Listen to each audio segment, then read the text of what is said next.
semaine 17, jour 4. Bonjour et bienvenue à Dieu au quotidien, notre série d'études méditatives sur la lettre de Paul aux Romains. Aujourd'hui, nous poursuivons notre réflexion sur le chapitre 16. Nous en sommes au 4e jour de notre survol de ce chapitre et étudierons ensemble les versets 21 à 24.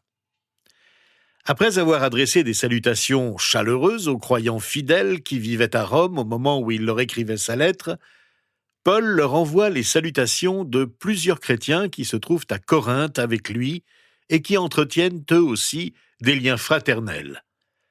Les derniers paragraphes de la lettre sont généralement encore plus ignorés que les précédents. Ils sont considérés un peu comme le générique d'un film. La plupart des spectateurs se lèvent sans attendre que le déroulement de la liste de ceux qui ont contribué à sa réalisation soit terminé. Cette liste n'intéresse presque personne. Lorsqu'on arrive à la fin d'une des lettres de Paul, on croit savoir ce qu'il va dire et on survole à toute vitesse les mots de la fin sans considérer leur contenu. On imagine volontiers que c'est le cœur du message de la lettre qui compte et que la conclusion n'a pas d'importance. En fait, c'est une erreur. Les derniers mots d'une lettre ou d'un poème sont souvent très riches de sens. Je vous invite donc à considérer les derniers propos de Paul avec autant d'intérêt que pour l'ensemble du contenu de sa lettre. Voici donc ce que Paul dit aux versets 21 à 24. Timothée, mon collaborateur, vous salue, ainsi que Lucius, Jason et Sosipater, mes compatriotes. Je vous salue dans le Seigneur, moi, Tertius, qui ai écrit cette lettre. Gaius, qui m'accueille et chez qui toute l'Église se réunit, vous salue. Éraste, le trésorier de la ville, vous salue, ainsi que le frère Quartus. Que la grâce de notre Seigneur Jésus-Christ soit avec vous tous. Amen. Attardons-nous tout d'abord sur le verset 24 qui dit « Que la grâce de notre Seigneur Jésus-Christ soit avec vous tous. Amen. » Plusieurs versions de la Bible ne contiennent pas cette phrase, ou la mettent entre parenthèses parce qu'elle est absente dans certains manuscrits écrits en grec, la langue originale du Nouveau Testament. Cela arrive rarement dans l'ensemble de la Bible.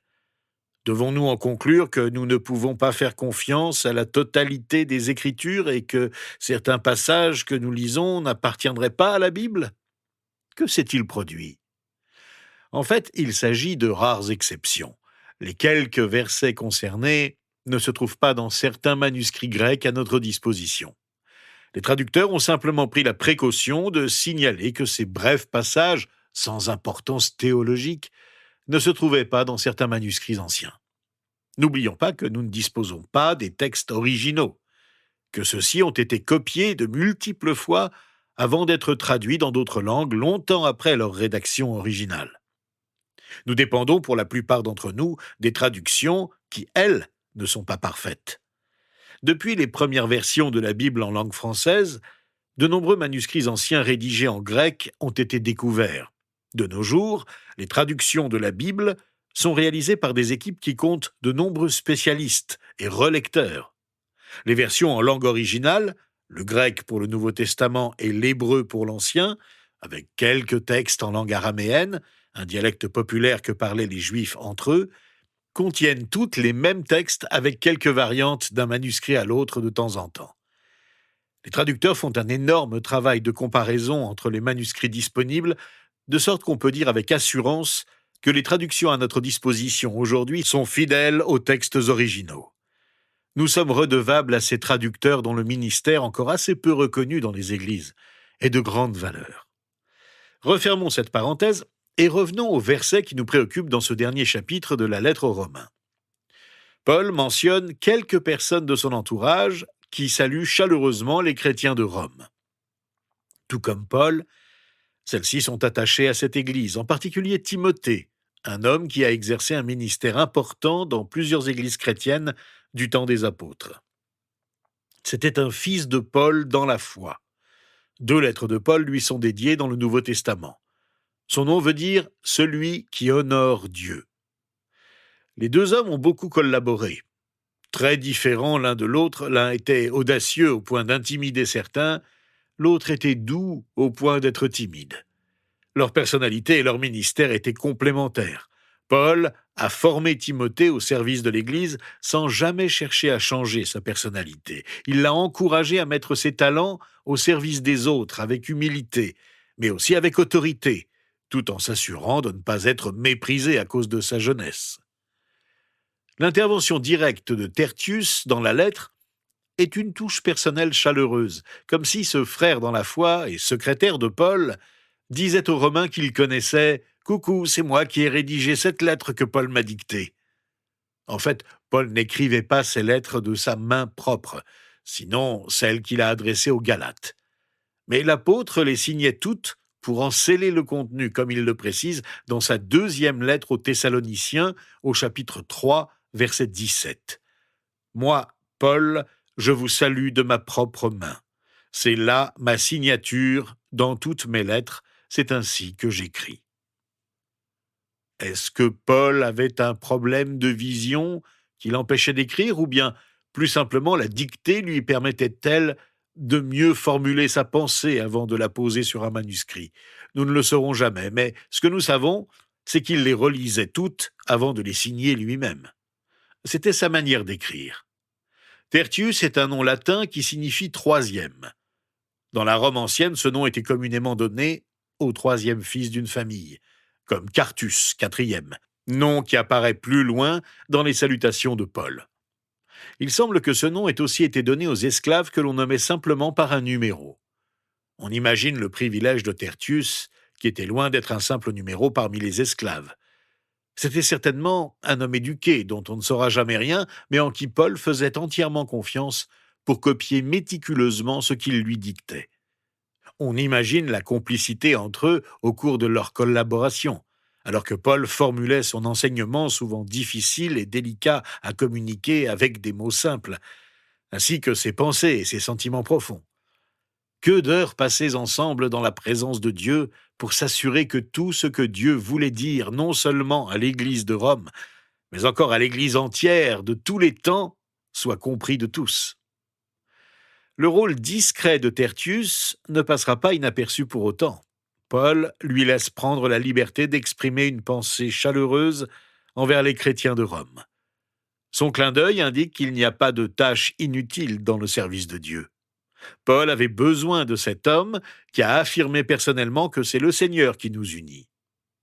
Quelques mots peuvent suffire à rendre un témoignage éloquent, dont le monde entier pourra se souvenir. Au verset 23, nous lisons encore ceci. « Gaius, qui m'accueille et chez qui toute l'Église se réunit, vous salue. Éraste, le trésorier de la ville, vous salue, ainsi que le frère Quartus. » Cette mention de 3 personnalités responsables dans l'Église de Corinthe montre comment les premières communautés chrétiennes vivaient unies sans faire de distinction entre leur statut social. Gaius était un responsable de l'Église qui l'accueillait chez lui et chez qui Paul séjournait. Il était aisé et avait une demeure assez grande pour exercer une telle hospitalité. Paul lui-même l'a baptisé ainsi que Crispus, l'ancien chef de la synagogue de Corinthe, et c'est probablement ces 2 hommes qui ont baptisé d'autres nouveaux convertis.